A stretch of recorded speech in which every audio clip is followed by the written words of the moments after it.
Bom dia, pessoal. Tudo bem com vocês? Eu tô dando bom dia porque agora é dia. Aqui em casa tá amanhecendo o dia. Eu nem sei se a luz tá muito boa, mas eu senti muita vontade de gravar isso para vocês. Estava aqui no meu devocional e senti esse desejo profundo de gravar. Então eu sei que tem algo precioso para pessoas aqui. E eu quero compartilhar isso com vocês. Então, perdoa se a luz não estiver tão boa, mas vamos compartilhar aquilo que o Senhor nos deu, tá bom? Lá em 2 Coríntios, capítulo 10, no versículo 4 e 5, o apóstolo Paulo diz assim: as armas com as quais lutamos não são humanas, ao contrário, elas são poderosas em Deus para destruir fortalezas, destruindo argumentos e toda pretensão que se levanta contra o conhecimento de Deus. E levamos cativo todo o pensamento para torná-lo obediente a Cristo. O que o apóstolo Paulo está querendo nos dizer? Ele nos diz que as nossas batalhas, em outro texto ele também fala isso, que as nossas batalhas não são contra pessoas, não são contra carne e sangue, são contra hostes espirituais da maldade. E ele fala que estas hostes espirituais da maldade, elas levantam fortalezas na nossa mente contra o conhecimento de Deus. A Bíblia fala que o entendimento daqueles que estão perecendo, ele está obscurecido. Eles não conseguem compreender as coisas de Deus. Eles não conseguem conhecer o caráter de Deus. E porque eles não conhecem o caráter de Deus, eles não conseguem se aproximar de Deus. E aí eu queria falar para vocês de algumas das mentiras que o inimigo coloca na nossa mente para nós não conhecermos quem é Deus e não desfrutarmos da vida que ele tem para nós. Porque eu já estive nesse lugar onde eu acreditava em muitas mentiras do inimigo, que o Senhor não se importava comigo, que a vida aqui era só sofrimento e dor e que não fazia sentido algum tudo o que acontecia aqui. E durante muito tempo eu acreditei nessas coisas. Mas quando o Senhor me chamou para perto e está me levando a conhecer mais, cada dia mais, o caráter dele, todas essas mentiras, quando você conhece o caráter de Deus, elas caem por terra. Porque o conhecimento da verdade, ele liberta dessas coisas. E aí eu queria falar sobre 3 grandes mentiras que ele fala sempre para nós e que às vezes nós caímos e que esses conhecimentos são para nos impedirmos de conhecer quem Deus é de verdade. O primeiro deles é: você não vale nada, porque você não fez nada de relevante. E aí eu queria perguntar para vocês: pode, por exemplo, o Deus que criou os céus e a terra, que cria um lírio do campo, aquela coisa mais linda, bela, perfumada, com toda aquela beleza, algo que vai nascer ali, vai morrer de tarde, que não vai fazer nada de relevante, aparentemente é só uma beleza. É claro que as pessoas extraem perfume, enfeitam as suas casas, mas é algo, a maioria vai ficar ali no campo. E ele faz com tanta perfeição. Poderia ele ter feito você sem valor? Poderia ter feito ele algo, a própria perfeição, a própria sabedoria, fazer algo sem valor? Se a gente olhar para os grandes artistas, poderia Picasso pintar uma tela que não tivesse valor nenhuma? O Senhor imprimiu em nós a sua própria imagem e semelhança. É claro que ele fez algo precioso. É claro que o conhecimento do mal nos desviou, fechou a nossa mente para o conhecimento dele, mas Cristo vem e nos liberta disso. Então, você tem um grande valor, porque quem te fez não faz nada sem valor. Tudo que ele faz é excelente, tudo que ele faz é belo, tudo que ele faz é perfeito. E tudo que ele faz tem um propósito excelente no reino dele, no plano eterno dele. Tem um provérbio que fala assim: nada vale, diz o comprador, mas indo ele se gaba.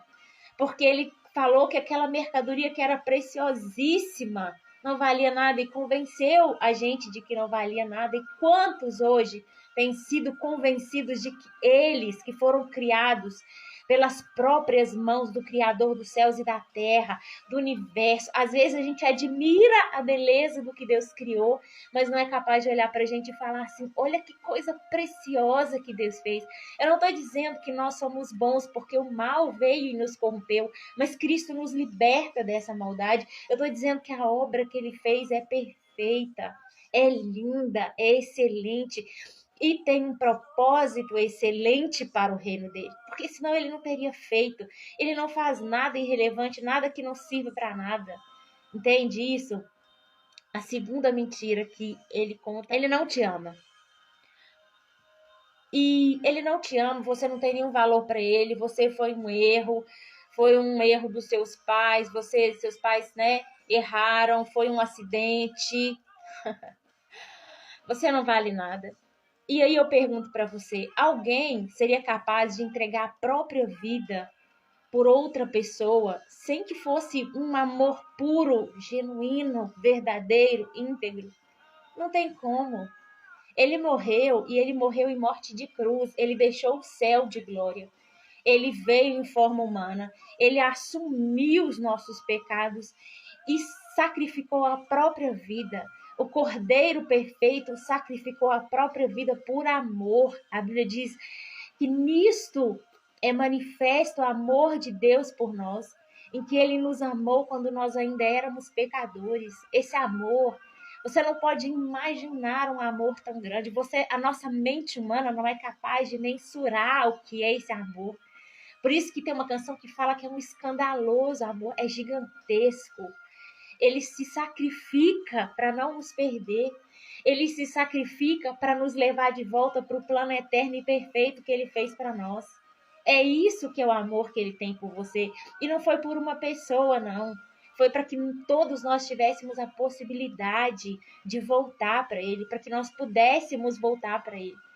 Pensa na grandeza desse amor por sua vida. É algo maravilhoso. E a terceira mentira que é contada e que às vezes a gente acredita é: você não vai dar em nada. Ele diz que ele escreve o fim antes do início. O inimigo fala assim: você não vai dar em nada. Olha aí onde você nasceu. Olha aí, você não sabe fazer nada. Você não tem talento. Você não tem, né? Não tem nada em você. Você não vai dar em nada. Seu futuro vai ser isso aí. Só que a palavra de Deus diz que Deus escreve o fim antes do começo. A palavra dele diz que todos os nossos dias foram escritos no seu livro, que ele tem gravado na palma da mão, a nossa mão. Entende? A nossa história, o roteiro da nossa história, ele foi completamente escrito de forma proposital e perfeita. Tudo que acontece na nossa história foi escrito de forma proposital e perfeita, sabe? Então, tira essas mentiras da sua mente, peça o Senhor para limpar sua mente, para que você possa se ver como Ele te vê, para que você possa entender que Ele tem um plano e que Ele já escreveu, o final dele já está escrito, e é levar-nos de volta para morar eternamente com Ele na glória, entende? E Ele mesmo não só morreu por nós, mas Ele deixou o Espírito Santo para nos guiar. Ele fala que o Espírito Santo é o nosso ajudador, que ele nos ensinaria todas as coisas para que nós pudéssemos voltar para Deus. E o plano que ele escreveu é perfeito. Não tem a possibilidade de ter algum erro, não tem a possibilidade de ter alguma coisa que não significa nada. Ele é perfeito, ele é a própria sabedoria. Quando você começa a mergulhar em quem é Deus, por isso que quando a gente entende quem é Deus, a gente se olha de forma diferente. Porque, tipo assim, você fala, como que alguém perfeito poderia criar algo que não fosse especial? Como que alguém que tem toda a sabedoria poderia criar algo que fosse relevante para jogar fora? Não. Ele fez tudo perfeito e belo ao seu tempo. E às vezes a gente coloca essas coisas na nossa cabeça porque às vezes a gente vê na nossa história vários problemas, vários desafios. Mas uma coisa que Deus não faz, assim como eu, como pai, não faço, é entregar algo para o meu filho pequeno sem ele ter maturidade para administrar. O inimigo faz isso. Ele te dá um status, algumas coisas que vão destruir a sua vida. E ele te dá sem você estar maduro, porque ele é mau, ele é perverso, ele quer ver a nossa destruição. Ele quer ver a nossa destruição para poder falar com Deus, olha lá, a sua criação, eu consegui destruir ela. É o seu filho precioso. Quer coisa mais dolorosa para um pai do que alguém tocar no filho dele? Não tem. Para um pai que ama o filho, não tem coisa mais dolorosa. Então o inimigo faz isso para poder ofender o coração de Deus. Mas Deus não. O nosso Pai, ele nos prepara. Por isso a gente vê história como a de Moisés. 40 anos no Egito, Deus preserva a vida dele. Deus podia ter feito assim, com 20, com 15, ter entregado tudo, fala, liberta o meu povo, tira o meu povo daí. Mas ele trabalha com a gente de acordo com as nossas capacidades. A palavra dele fala em Salmos que ele conhece a nossa estrutura. Ele sabe o tempo certo de nos dar. Como um pai, por exemplo, eu como meu filho, eu sei a hora que ele vai poder pegar no garfo sozinho para comer sem se machucar. Eu sei a hora que eu vou poder deixar ele ir na bicicleta sem se machucar. E eu não vou dar ele antes. Não porque eu sou mal, não porque eu não quero dar, mas porque eu quero preservar a vida dele. Eu quero que ele esteja maduro para desfrutar de tudo que eu tenho para ele. Tá bom? Era isso que eu queria trazer para você. Se apega a quem é Deus. Busca conhecer o caráter dele. Comece a estudar a palavra dele por temas. Quem é Deus? Os atributos de Deus. O nosso Deus, ele é bom. Ele não pode fazer nada que não seja bom. A Bíblia diz que todos os caminhos do Senhor são bondade e fidelidade. Todos os pensamentos que ele tem a nosso respeito são bons e perfeitos.